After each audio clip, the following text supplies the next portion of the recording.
വീണ്ടും വാർത്തകളിലേക്ക്. ഓലമെഞ്ഞ വീടിന് മുന്നിലിരുന്ന് കാണാതായ മകളുടെ ഫോട്ടോയിൽ ഒരു വട്ടം നോക്കിയപ്പോൾ ആ അമ്മ പൊട്ടിക്കരഞ്ഞു. ഒന്ന് ആശ്വസിപ്പിക്കാൻ പോലും കഴിയാതെ ഉറ്റവരും ഉടയവരും. കഴിഞ്ഞ ജനുവരി 20-നാണ് നാട്ടിക SN കോളേജിന് കിഴക്ക് തോട്ടാരത്ത് വീട്ടിൽ സുരേഷിന്റെ മകൾ ചൈതന്യയെ കാണാതാകുന്നത്. നെടുപുഴ ഗവൺമെന്റ് പോളിടെക്നിക്കിൽ നിന്നും കമ്പ്യൂട്ടറിൽ ഡിപ്ലോമയെടുത്ത് എടമുട്ടത്ത് സ്വകാര്യ സ്ഥാപനത്തിൽ ജോലി ചെയ്യുകയായിരുന്നു. അമ്മായി ഇന്ദുവിന് ഒരിക്കൽ ഒരു ഫോണും ഒരു എഴുത്തുമാണ് വന്നത്. എന്നെ അന്വേഷിക്കേണ്ട എന്നും എനിക്ക് വിവാഹ ജീവിതം ഇഷ്ടമില്ല എന്നുമായിരുന്നു ഉള്ളടക്കം. ജനുവരി 17-നായിരുന്നു ചൈതന്യയുടെ വിവാഹ നിശ്ചയം. ഇതിന്റെ 3-ാം പക്കം മുതലാണ് കാണാതാകുന്നത്. കാണാതാകുമ്പോൾ 1.5 പവന്റെ മാലയും 4 ഗ്രാമിന്റെ മോതിരവും 1/2 പവന്റെ കമ്മലുമായിരുന്നു ശരീരത്തിൽ ഉണ്ടായിരുന്നത്. ഒരു ജോഡി വസ്ത്രം മാത്രമായിരുന്നു ആകെ കരുതിയത്. എടമുട്ടത്തെ ഹോട്ടലിൽ പാചകക്കാരനാണ് അച്ഛൻ സുരേഷ്. അമ്മ രജനിയാകട്ടെ തൃപ്രയാർ പോളിയിലെ ക്യാൻറ്റീൻ ജീവനക്കാരിയുമാണ്. മകളുടെ തിരോധാനത്തിനു ശേഷം ഇതുവരെ ഇവർ ജോലിക്ക് പോയിട്ടില്ല. പോലീസ് നിത്യേന അന്വേഷിക്കുന്നുണ്ട്. സൈബർ സെൽ മുഖാന്തിരം കോൾ രജിസ്റ്റർ എടുത്തു നോക്കി അന്വേഷണവും നടക്കുന്നു. എന്നാൽ ചൈതന്യയ്ക്ക് എന്ത് സംഭവിച്ചു, ചൈതന്യ എവിടെ എന്നതിന് കൃത്യമായ ഒരു ഉത്തരവും നൽകാൻ പോലീസിന് കഴിയുന്നില്ല. വലപ്പാട് പോലീസ് സ്റ്റേഷനിൽ പോയിട്ട് പരാതി കൊടുത്തു. ഞങ്ങൾ അന്ന് രാത്രി 8 മണിക്ക് പരാതി കൊടുത്തു. പക്ഷേ അവർ അന്വേഷിക്കേണ്ട അടുത്തെല്ലാം അന്വേഷിച്ച് ഞാനും കൂടി ഉണ്ടായിരുന്നു, പോലീസുകാരെ കൂടെ ഞാനും കൂടി ഉണ്ടായിരുന്നു. അന്വേഷിച്ചിട്ട് ഒന്നും കിട്ടുന്നില്ല. അവിടെ ഞങ്ങൾ തൃശ്ശൂർ പോയി, എറണാകുളത്ത് പോയി, അന്വേഷിക്കാത്ത ആശ്രമങ്ങളിൽ പോയി, എല്ലായിടത്തും ഞങ്ങൾ അന്വേഷിച്ചു.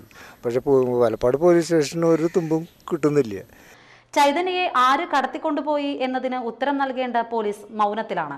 ചൈതന്യയുടെ തിരോധാനം ക്രൈംബ്രാഞ്ച് അന്വേഷിക്കണം എന്നാവശ്യപ്പെട്ട് നാട്ടുകാർ ആക്ഷൻ കമ്മിറ്റി രൂപീകരിക്കാൻ ഒരുങ്ങുകയാണ്. കേസ് അന്വേഷണം ഊർജിതമാക്കേണ്ട സമയം അതിക്രമിച്ചു കഴിഞ്ഞു. എന്റെ കുട്ടി ഫോണിലൂടെയെങ്കിലും ഒന്ന് വിളിച്ചാൽ മതി എന്നുള്ള ആ അമ്മയുടെ കരച്ചിൽ കണ്ടു നിൽക്കാൻ പോലും ആർക്കും കഴിയുന്നില്ല. പെരിഞ്ഞനം SN സ്മാരകം UP സ്കൂളിൽ നിന്നും ഈ വർഷം പ്രസിദ്ധീകരിക്കുന്ന വിദ്യാലയ പത്രമായ നിറക്കാഴ്ചയുടെ പ്രകാശനവും ജീവകാരുണ്യ മേഖലയിൽ മാതൃകാ പ്രവർത്തകരെ ആദരിക്കലും നടന്നു. സ്കൂളിൽ നടന്ന ചടങ്ങ് പെരിഞ്ഞനം ഗ്രാമപഞ്ചായത്ത് പ്രസിഡന്റ് വൃന്ദ പ്രേംദാസ് ഉദ്ഘാടനം ചെയ്തു.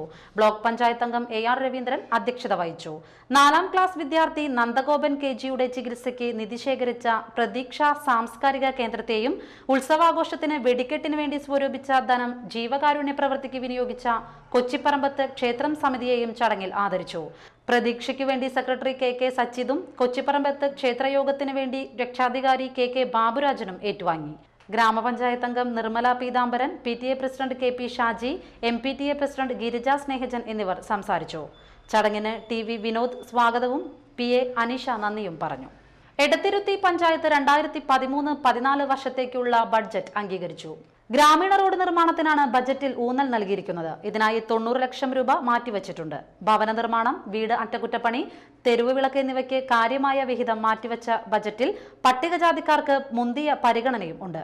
വീട് വെക്കുന്നതിന് സ്ഥലം വാങ്ങൽ, വിവാഹ സഹായധനം എന്നീ പദ്ധതികളാണ് പട്ടികജാതിക്കാരെ ഉദ്ദേശിച്ചുള്ളത്. 10,66 ലക്ഷം രൂപ വരവും 10,52 ലക്ഷം രൂപ ചെലവും പ്രതീക്ഷിക്കുന്ന ബജറ്റിൽ 13,80,000 രൂപയാണ് മിച്ചം പ്രതീക്ഷിക്കുന്നത്. Panchayat vice president Vasanthi Thilakan budget അവതരിപ്പിച്ചു.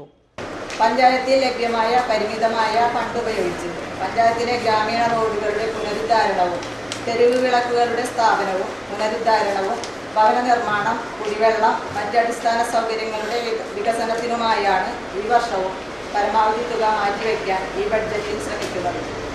2012-13 സാമ്പത്തിക വർഷത്തിൽ പദ്ധതി വിഹിതം ജനറൽ വിഭാഗം 67,63,000 രൂപയുടെയും പട്ടികജാതി മുൻവർഷത്തെ ബാക്കി അടക്കം 79,13,001 രൂപയുടെയും മെയിൻ്റനൻസ് ഗ്രാന്റ് 86,36,486 രൂപയുടെയും. എടത്തിരുത്തി ഗ്രാമപഞ്ചായത്തിൽ പട്ടികജാതി വിദ്യാർത്ഥികൾക്കായുള്ള നാടക പഠന സഹവാസ ശില്പശാലയ്ക്ക് തുടക്കമായി. ചന്ദ്രാപിനി ഹയർ സെക്കൻഡറി സ്കൂളിൽ ആരംഭിച്ച ശില്പശാല എടത്തിരുത്തി പഞ്ചായത്ത് പ്രസിഡന്റ് AV സതീഷ് ഉദ്ഘാടനം ചെയ്തു. തൊഴിലധിഷ്ഠിത വിദ്യാഭ്യാസത്തിലേക്ക് നാം തിരിയുന്നതിന്റെ ഭാഗമായി പലപ്പോഴും ഈ കലാപഠനങ്ങൾക്ക് ആളെ കിട്ടാതെ വരും. അപ്പൊ രണ്ടും കൂടി കൊണ്ടു നടക്കണമെന്നുള്ള വിചാരത്തിൽ രക്ഷിതാക്കൾ പലപ്പോഴും ഈ കലാപഠനങ്ങൾക്ക് വേണ്ടി കുട്ടികളെ വിടാറില്ല. ഇപ്പോൾ ഞാൻ PhD കഴിഞ്ഞ് പോകുന്ന സമയത്തും എന്നോട് അച്ഛനാദ്യം പറഞ്ഞത് കിട്ടിയ ജോലി കളയേണ്ടതെന്നാണ്. പോസ്റ്റ് ഓഫീസിൽ അന്ന് ഒരു ജോലി കിട്ടി, അത് കളയേണ്ടതെന്ന് പറഞ്ഞു. അപ്പോൾ അന്ന് അത് സ്വീകരിക്കായിരുന്നെങ്കിൽ ഞാനന്ന് കലാകാരൻ ഉണ്ടാകുമായിരുന്നില്ല. കലയിൽ അല്ലെങ്കിൽ സംഗീതത്തിൽ ബിരുദാനന്തര ബിരുദവും അതിൻ്റെ വ്യാപകമായിട്ടുള്ള അറിവും എനിക്ക് നേടുവാൻ കഴിയുമായിരുന്നില്ല. ക്ഷേമകാര്യ സ്റ്റാൻഡിംഗ് കമ്മിറ്റി ചെയർപേഴ്സൺ രത്നചന്ദ്രൻ അധ്യക്ഷയായി.